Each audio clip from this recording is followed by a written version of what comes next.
little bit late with the program and a short break between these two sessions.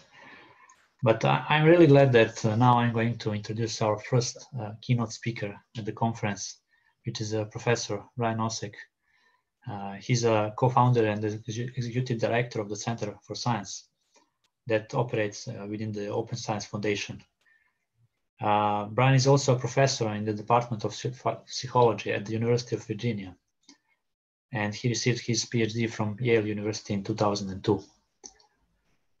He co-founded Project Implicit, which is also an interesting project.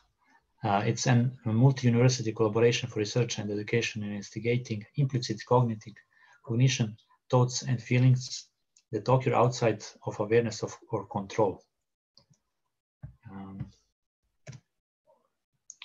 Okay, and Brian investigates the gap between values and practices.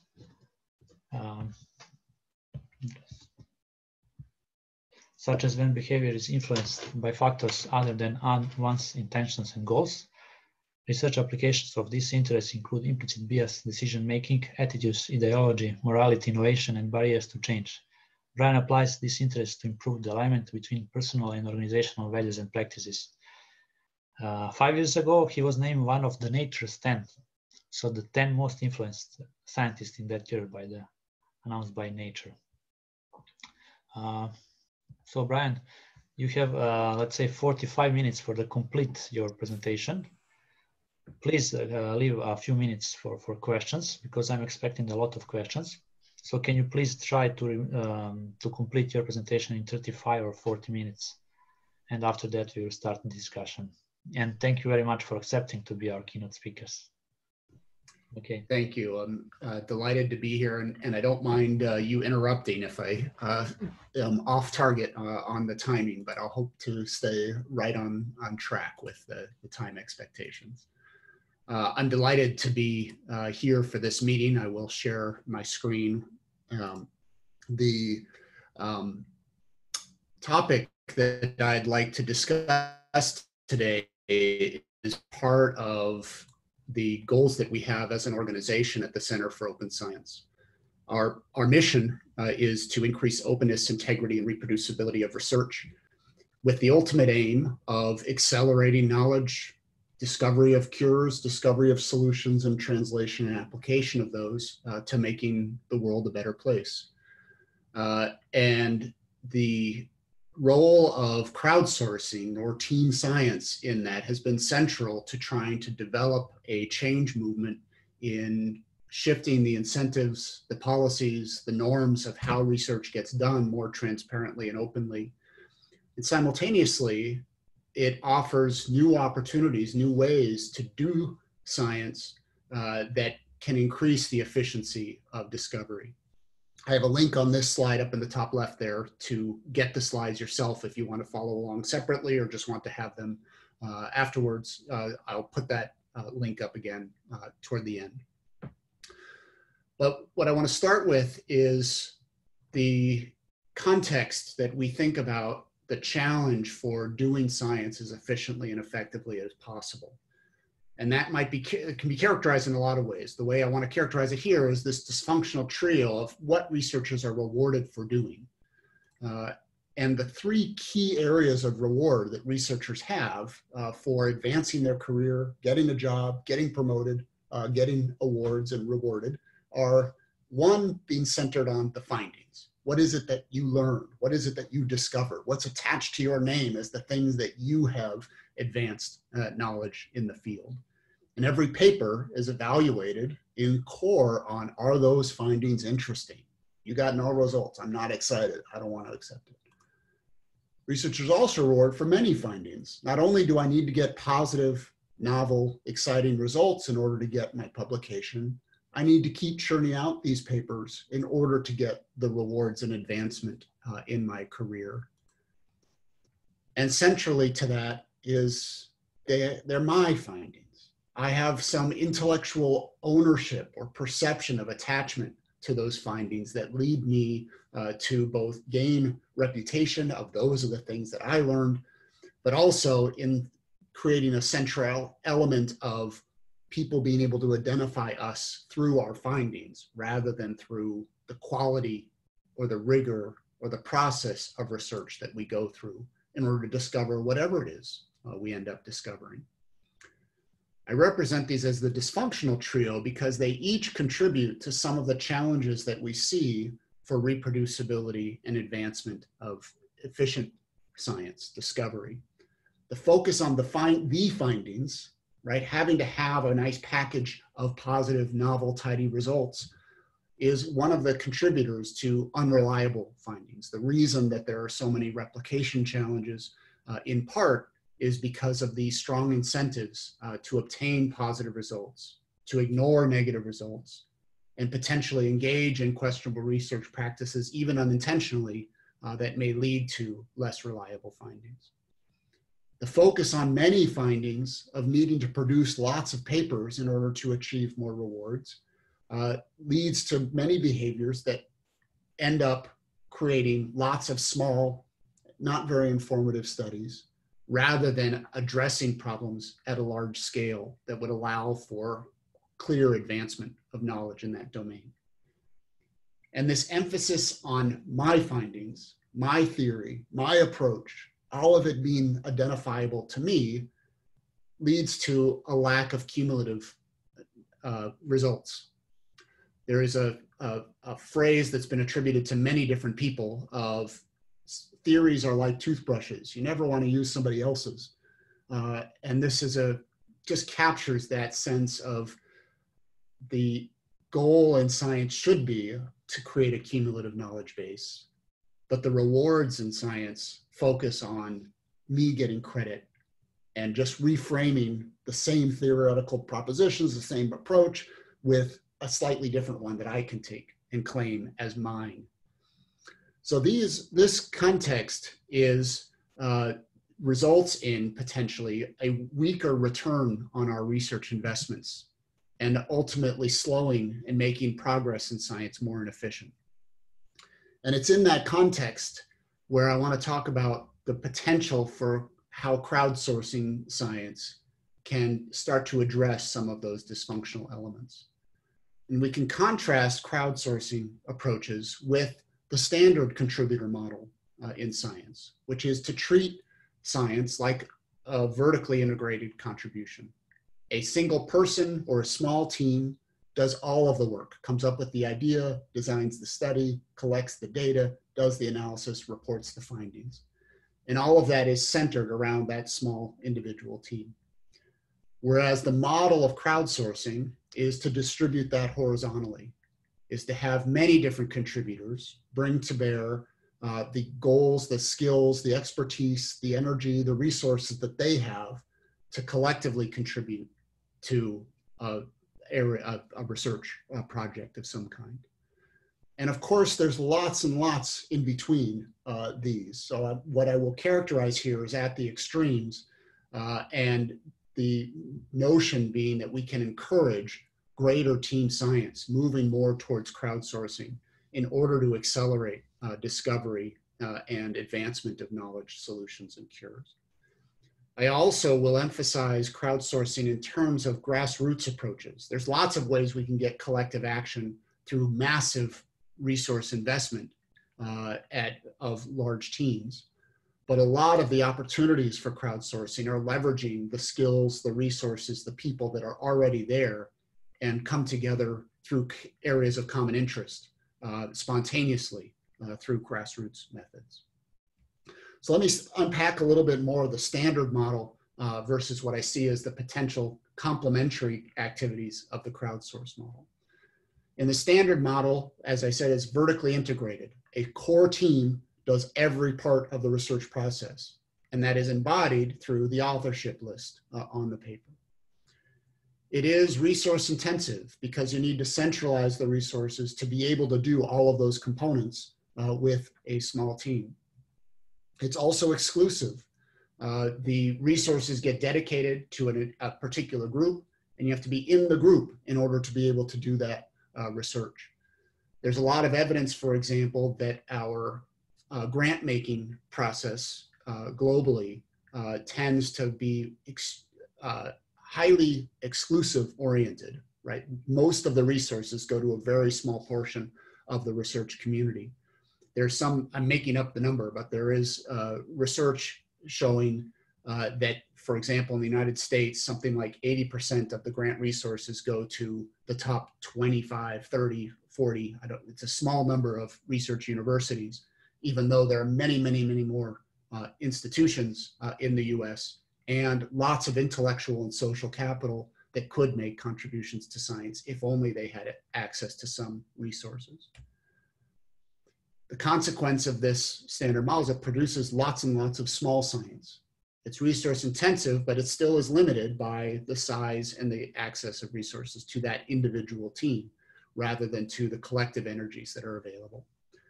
And it has a singular contribution model in the sense that the way you get credit in the standard model is being an author, ideally first or last, but at least on the authorship list in order to get some credit on that paper for that research.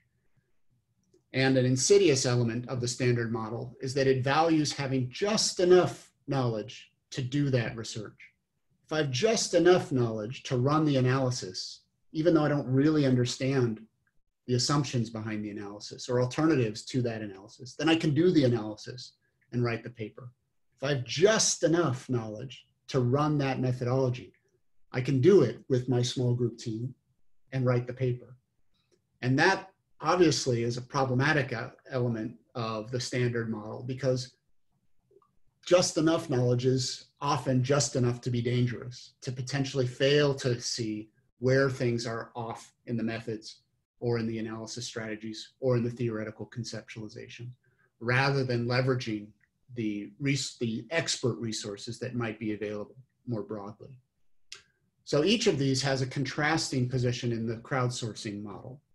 It is, instead of vertically integrated, it's horizontally distributed.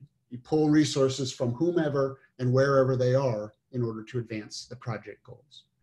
It is resource light in the sense that any individual contributor doesn't have to have a lot of resources or expertise or time. It is in the cumulative nature of those contributions where the project is advanced. It's also much more inclusive. You don't have to be at one of those 25 elite institutions in your region. You can be anywhere if you have access to the mechanisms that are coordinating the crowdsourced project. And you don't have to have all of the skills of every part of the vertically integrated model. If you have a singular skill, you can make meaningful contributions to a horizontally distributed project. This enables, because of the opportunity to scale horizontally, enables big science even through grassroots methods, rather than requiring CERN-level investments from nation states.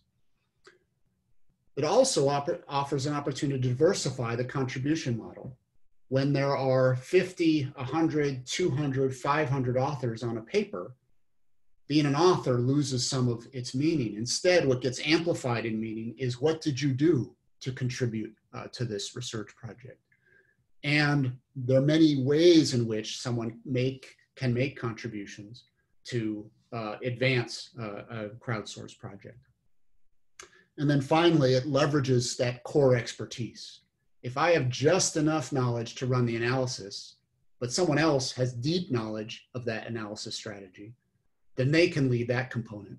And I can stay focused on the parts where I have more depth expertise, rather than advantaging small teams that just reach beyond their knowledge base to get projects done, rather than pull the best experts available. Okay, so I want to give some examples very briefly of different crowdsourcing approaches that we have employed to try to leverage the opportunities that working in a grassroots collective method really advances areas of research more than what we might see otherwise. The first is an example led by Calvin Lai, who was a grad student in my lab, is now on the faculty at Washington University in St. Louis. And the goal of this project was to organize a contest. Our area of research here was about how can you change implicit racial biases. We have been investigating these methods for examining implicit associations that people may possess that could be different than their conscious beliefs and values. And there's lots and lots of research trying to understand how can you change these biases if you may not even know that they're there or may not be able to control their expression. Well, there's lots of different theoretical positions and approaches. So we said, let's have a contest. We'll organize a standard method where anybody that wants to can submit their proposed intervention. And we will, in this method, everybody's intervention gets presented, random assignment across participants, and the outcome measures are all the same. So we can see which of the methods is most effective at shifting the race bias. And what we did was we got all of these different teams to submit their own entries from their own theoretical perspectives of how they thought they could reduce the race biases as measured by the outcome variable. And what you're seeing here is the overall plot after multiple rounds of the contest. And you can see that some of them are displaced from the zero line. They had an impact on reducing implicit race bias. And some are overlapping with the zero line, indicating they were not effective. And the goal of this was, one, to advance our understanding of how to shift these race biases, and also to give some opportunity for rapid theoretical advancement. So what we did in this project was, after each round of the contest, each of the teams could see what others had done and then revise and innovate on their own methodology in order to try to improve for the next time. And also, what we got in this, by doing it this way, was this excellent comparative data where we could see which of the interventions were more effective than others.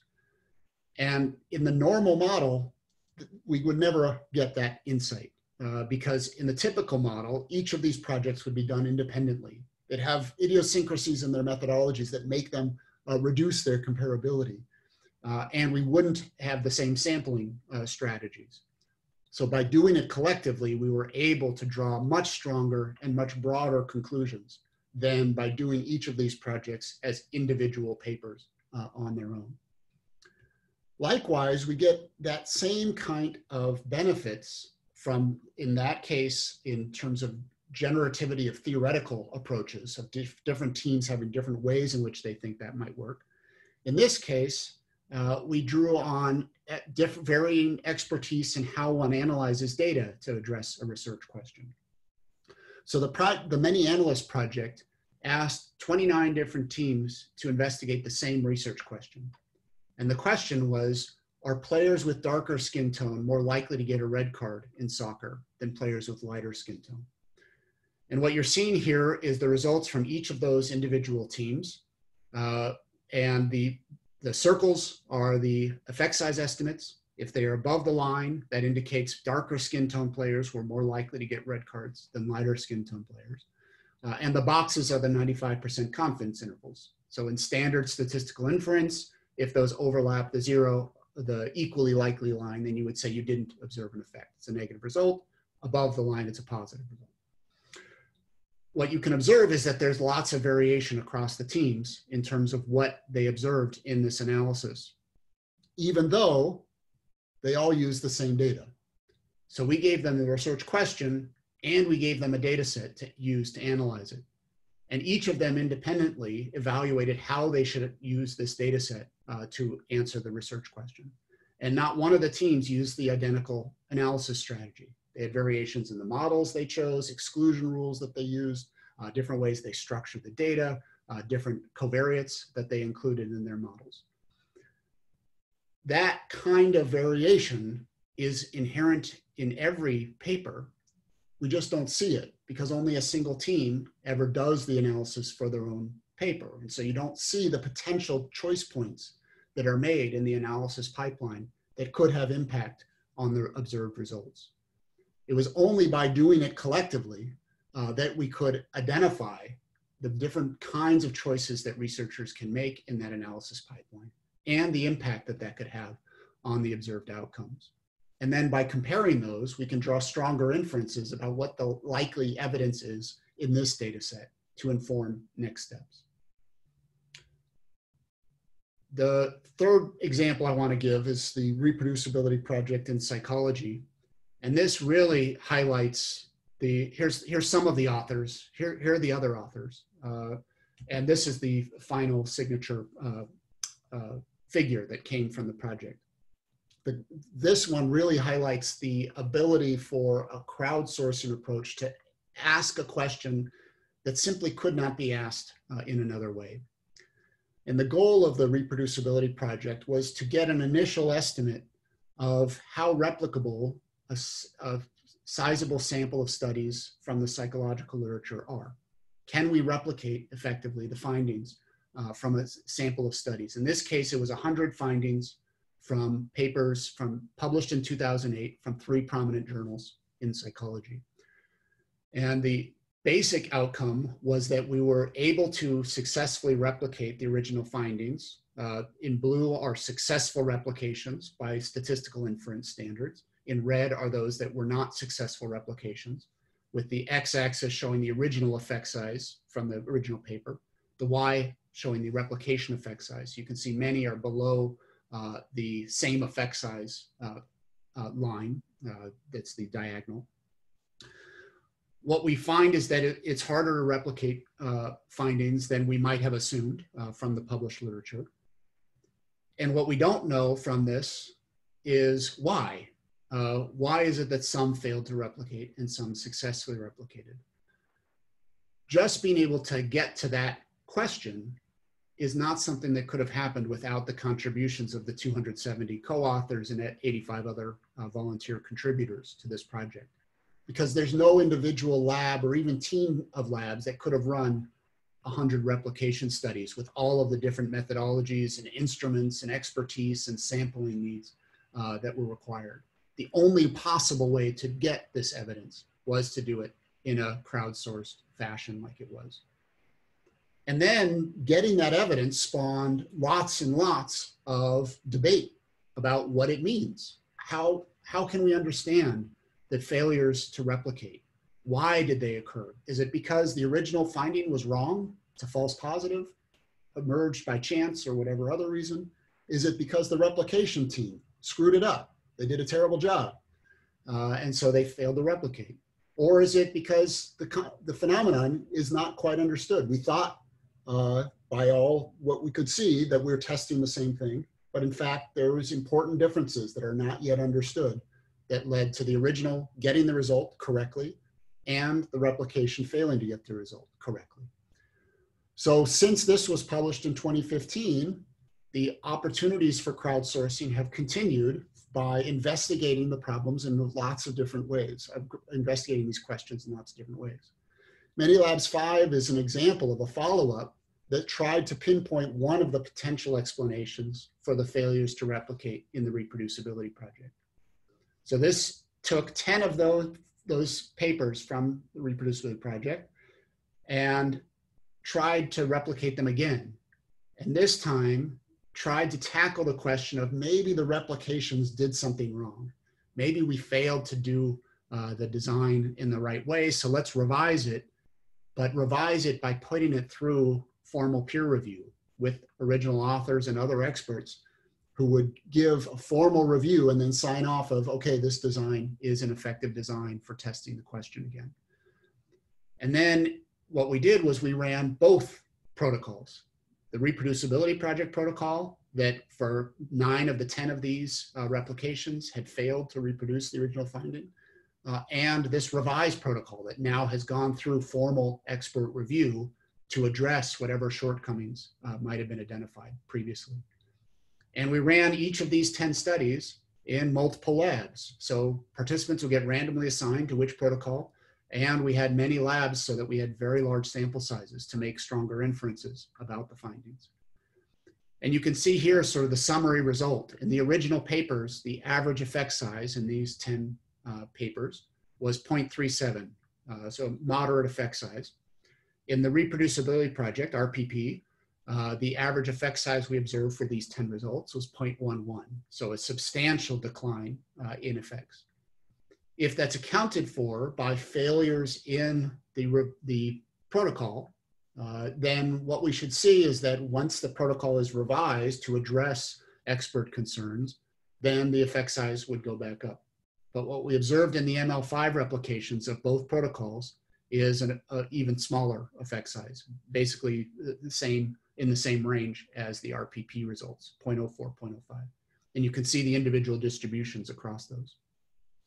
So we could spend a lot of time talking about the substance of this research, but the point for this presentation is that the ability to ask these questions is contingent on doing things collectively. It simply is not possible to even imagine how you could run a study in multiple labs without including many labs. So there is the ability to start to address these questions at scale is enabled by conducting science collectively. And the Many Labs series, that one was Many Labs 5, the Many Labs series has been a good example of how we can start to get new insights by working more in concert with one another rather than in our individual silos. So this is the main figure results from Many Labs 2. The goal was to examine how different findings might vary as a function of the context in which they're administered. I run my samples mostly in Virginia. Others might run it in different states in the United States and around the world.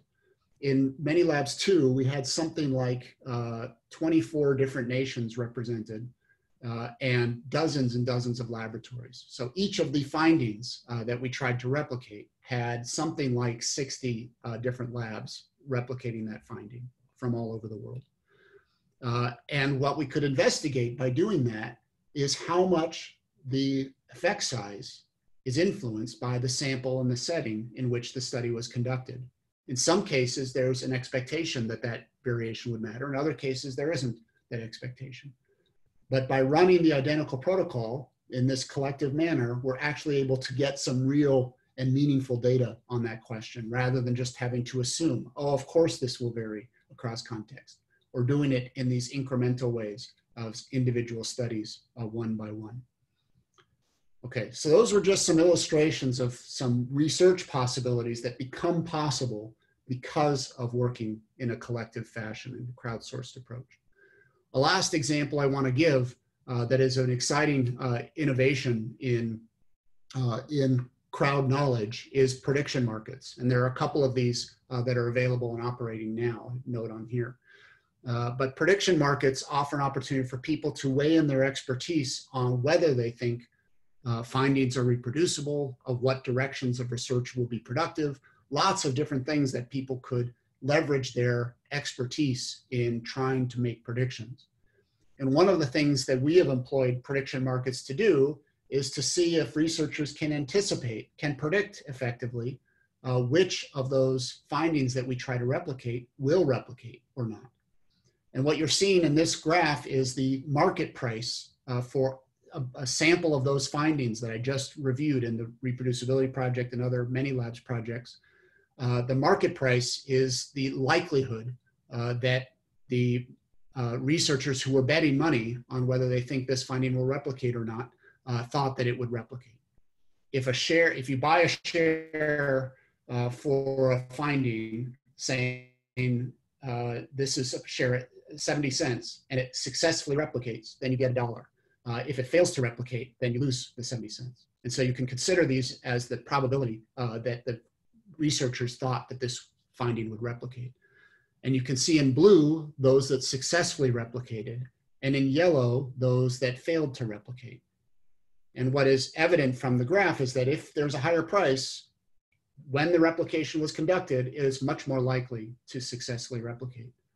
And when the price was low, on the left side of the graph, researchers were saying, I don't think this is going to replicate. And almost all of the ones that had a price below 50 cents per share failed to replicate. So what it suggests is that the crowds know something about the reliability of findings. And we might be able to use that information to help guide which areas need extra attention. We're kind of skeptical about this finding. Okay, maybe that's a place to put some resources in to see if it's a reliable result before we invest too much in applications of that new information. All right, so that I just wanted to illustrate as a different way of thinking about how crowdsourcing knowledge in science could be used. I want to use the last few minutes before we stop for questions to address some of the common interest in how to actually do this. How can we make it work, particularly from a grassroots approach? How can anyone get started in doing crowdsourcing research? We've developed a fair bit of experience in just doing this kind of work. And there are a few key things, I think, that are critical for having an effective crowdsourcing research project. Modularity is central. If the project depends on everybody making their contributions, and there's lots of contingencies, then the project is likely to fail. There's too much dependence. So getting modularity, where each team, each group works independently enough while working together that if one person drops out, the project doesn't all fail, is a strong benefit for these kinds of projects. A low barrier to entry is making it easy for researchers to get involved. Initially, maybe just a small thing that they need to do to be part of the project, and then those that are highly motivated can incrementally add activities to support the project. And part of that is making bite-sized contributions, small enough contributions that any individual person can see, I can make a meaningful contribution here by doing this one thing, rather than needing to invest a lot of energy to make a meaningful contribution. Leadership is underestimated in the importance for effective crowdsourcing projects. It isn't just, let's all just do it, and no one needs to be helping to lead and organize. Leader is critical, especially for just setting the standards and keeping the project moving. And that if the effectiveness of that leader depends on being strong communicating in communication about what's happening with the project and in documenting where it is. That is benefited by having a central source of information, an information commons, where all the details of the project are available to all contributors. So everyone can see what's happening and no one feels in the dark in how it is their contributions are making a difference. That leadership, to the extent that it can identify clear milestones in a timeline, has a big benefit for crowdsourcing projects because they can go on forever, but by setting benchmarks and then reporting on progress to those benchmarks can bring many different teams along to know this is the expectation, and if I want to be included, I have to meet those expectations. And a key part that I want to return to at the end is incentives and credit. How is it, given the current climate for how people get rewarded in science, what I opened with, how is it that people can meaningfully contribute in crowdsourced projects and get the credit that they need to be an active contributor in the scientific community?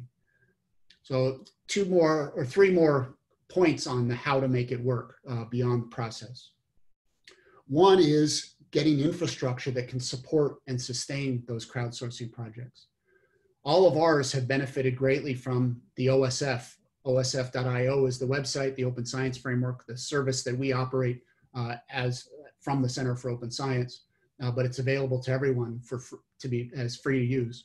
And it has been the information commons for each of these crowdsourcing projects. You create a project, you add contributors to that project, you can organize and curate all of the materials, the methods, the data in that project, and it makes it much more efficient and effective for handling all of the different things that occur in a project that gets scaled very wide.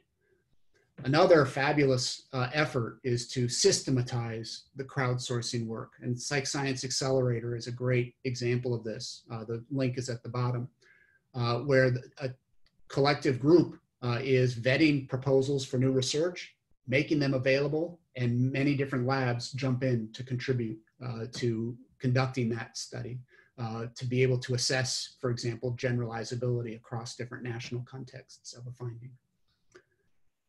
Another challenge for making it work is figuring out the funding.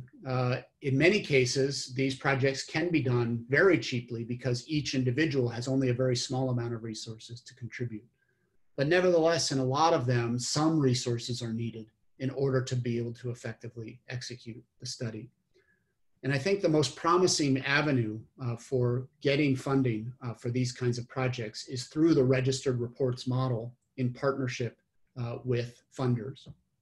So the registered reports model is something that journals can adopt up to, and 250 journals have adopted it so far, where you submit your research proposal. Here's the research question, here's the methodology that I'm going to do, before you have the results. And the primary reason for doing registered reports is to eliminate the bias against negative results, to eliminate the focus on the findings, and instead focus on the importance of the questions and the quality of the methodology to test those questions. Because once you get reviewed at the stage 1 peer review of your proposal, you get in principle acceptance. The journal will commit to publishing the findings as long as you carry through what you said you were going to do and show that you ran the research effectively, rather than being contingent on whether you get a positive result or not at the end. So this model is very much like the grant proposal model. And so we've been facilitating partnerships between journals and funders to operate a single approach to funding research. Researchers propose a project. Here's the question, here's the methodology. If it passes peer review, the journal commits to publishing it and the funder commits to funding it. As a project-based approach, this has a lot more flexibility for helping to foster crowdsourcing projects, because it's not funding an individual lab, it's funding a project. And it comes with this guarantee of publication, which everybody likes. Even the funders like this a lot, because so much of research funders' investments end up going to projects that never get published at all. No one benefits from that. So this is an emerging and popular model. Okay, last point to make before we close is about credit. Credit is the hardest part of this because it really is at the core of the reward system for individual researchers. How can I contribute to these kinds of projects and still get the rewards that I need?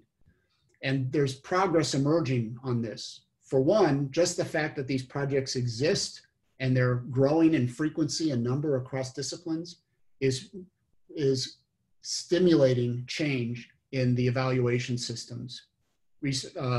Evaluators are recognizing that they need to wrestle with a more complex view of, are they an author or not, which is a very simplistic way of trying to evaluate credit, and instead evaluate what are people doing in their research, how are they contributing to research. The credit taxonomy is another useful framework that has emerged to help support providing credit.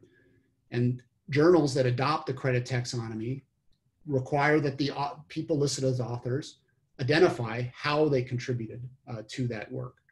And just the start of starting to complexify how it is people identify the roles that they play can help to break this very simple model of author or not into how one contributes to advancing research. And so there's a lot of progress being made here. Oh, here's a link to the credit taxonomy, Kazrai.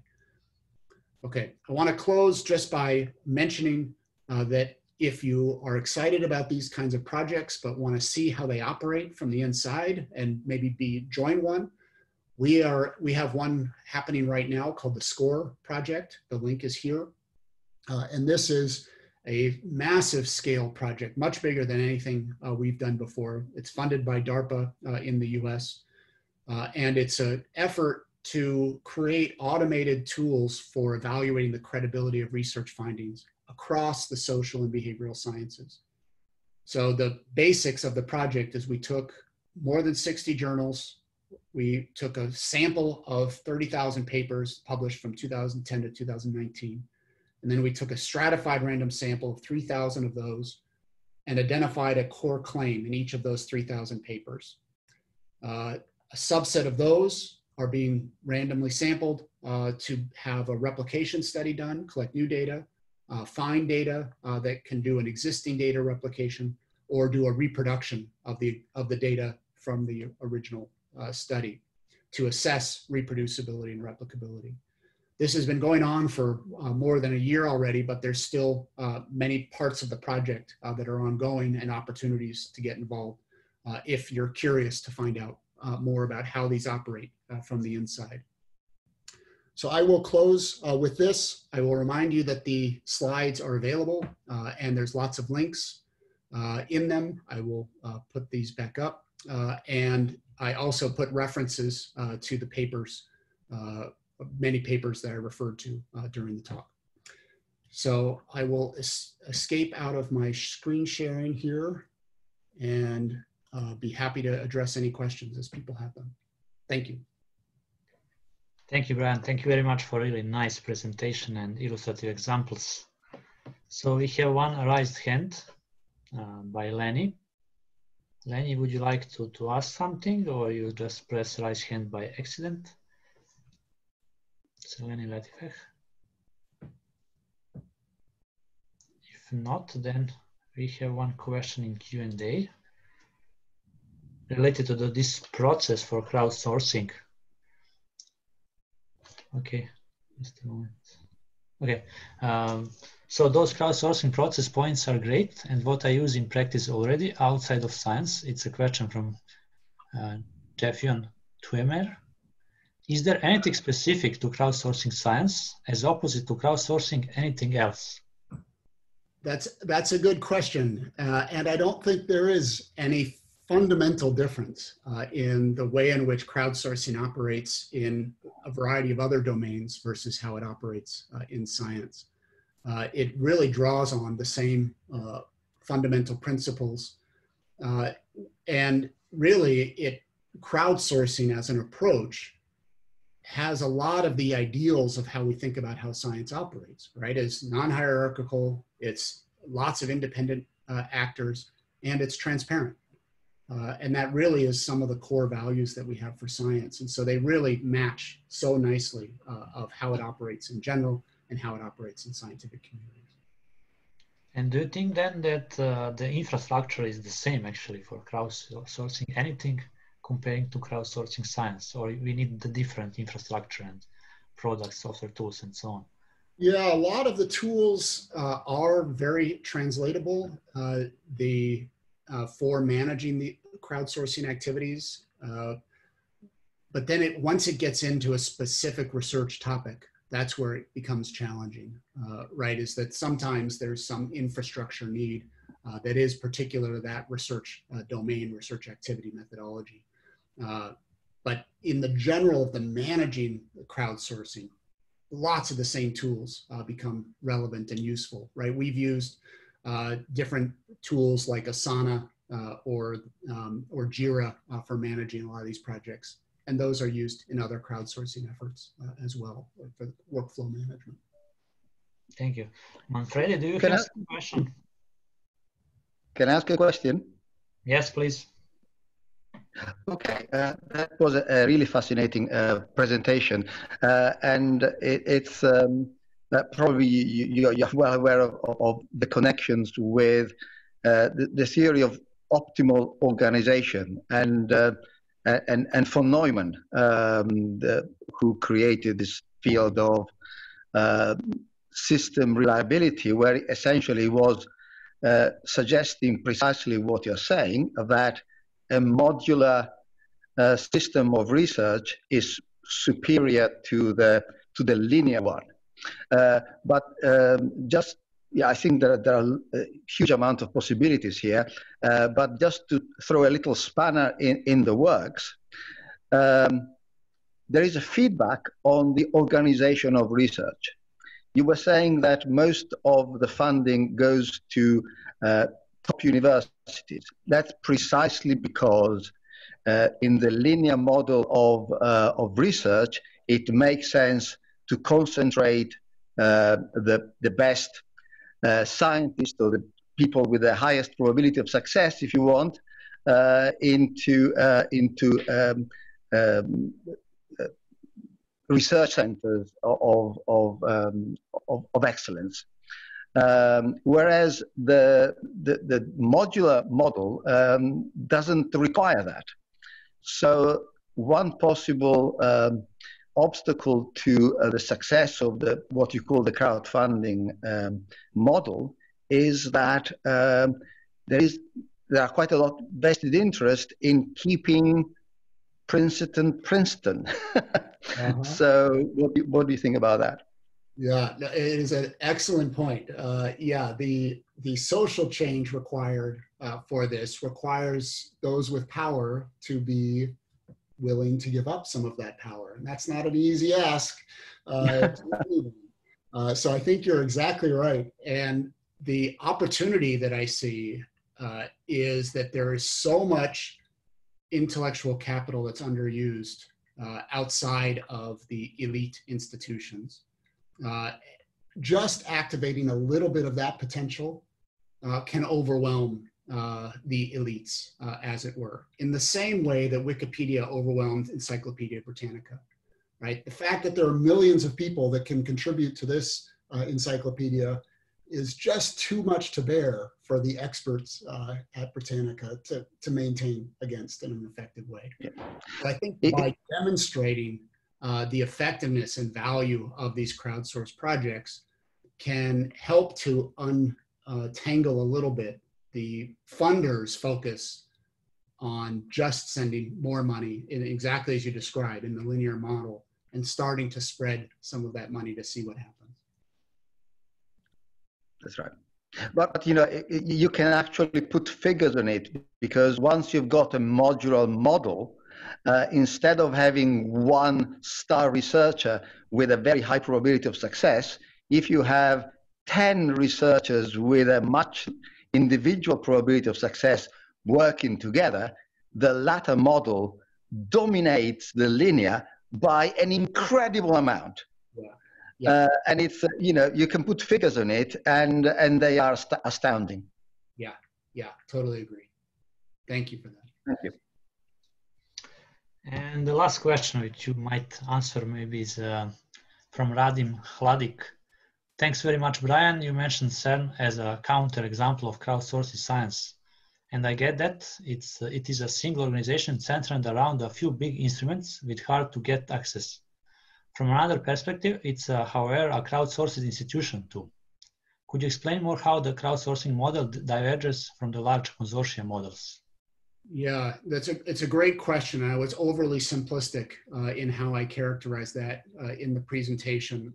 I wanted to, for the purposes of this presentation, emphasize the lightweight crowdsourcing that can occur with individuals that don't have a centralized set of resources to pull from.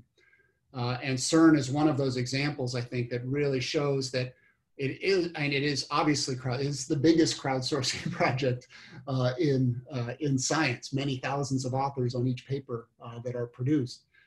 But nevertheless, it is centralized resourcing to some degree, and that everyone draws from that central resource. But I think the model of crowdsourcing, as I described it, applies the same way to CERN. It's more that the opportunity for social change, I think, comes from these projects that are highly decentralized and don't rely on centralized resource and instrumentation. I think for the question, as Manfredi was raising it, that's really where you start to see the pressures on culture change is from those grassroots approaches, rather than from governments saying, okay, we're going to invest $10 billion into this effort. Yeah. Brian, thank you very, very much for really nice talk. And I would agree with Manfredi. It was fascinating, actually, and very, very interesting. And thank you for contributing to the program of the conference. Yeah, my pleasure. Happy to have been here, and good luck with the rest of the meeting. Yeah, thank you very much. Okay, now we have a 10 minutes break before the next session, which is also our keynote speaker. Lut Leidersdorf will be the next speaker in the next session. So please refresh yourself, take some coffee, and be back in 10 minutes at 4:15.